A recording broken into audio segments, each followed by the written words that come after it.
ব্যস্ত শহরে মানুষের বাড়ি ফেরার এই তাড়া প্রতিদিনের, কিন্তু রাস্তায় নামতেই যেন সব থমকে যায়। রাজধানীর মহাখালীর ব্যস্ত রাস্তার দুপাশে সারিবদ্ধভাবে দাঁড় করিয়ে রাখা দূরপাল্লার গাড়ি, কোথাও কোথাও মাঝ রাস্তায় গাড়ি থামিয়ে তোলা হচ্ছে যাত্রী। ঢাকার গাবতলী, সায়দাবাদ ও ফুলবাড়িয়া বাস টার্মিনালও একই চিত্র। ঢাকার এই চারটি টার্মিনাল দিয়ে প্রতিদিন ২০ থেকে ২৫ হাজার বাস চলাচল করে সারা দেশের কয়েকশো রুটে, আর মানুষের যাতায়াত ২ লক্ষাধিক, যা চাপ তৈরি করে রাজধানীতে।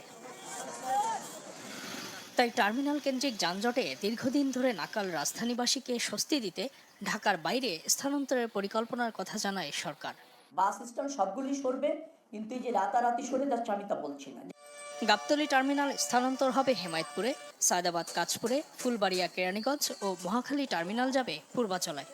এখান তো গাবতলী একটা আছে একটা পজিশনে, হেমায়েতপুর গেলে আরো সমস্যা হবে, আমাদের কষ্ট বেড়ে যাবে।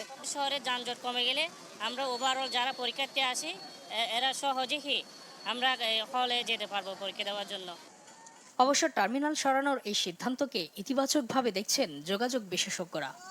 ইন্টার ডিস্ট্রিক্ট বাস টার্মিনালটা আছে, এটাকে শহর থেকে দূরে নিয়ে ভেতরে যে থেকে যাবে পুরনোটা, এটাকে ইন্ট্রাসিটি বা সিটি বাস টার্মিনাল করে ফেললে কিছুটা উপযোগিতা পাওয়া যাবে। যাত্রী চাহিদা অনুযায়ী আমার বাসের সংখ্যা নির্ধারণ, কোম্পানিগুলিকে ফ্র্যাঞ্চাইজ করা বা মালিকগুলিকে একটা সিঙ্গেল প্ল্যাটফর্মে আনা এবং ডিপোকে ডেপো এবং টার্মিনালকে টার্মিনাল হিসেবে ফাংশন করতে দেওয়া, এই কাজগুলো যদি না করেন, শুধুমাত্র অবকাঠামো উন্নয়ন করে, আমার মনে হয় না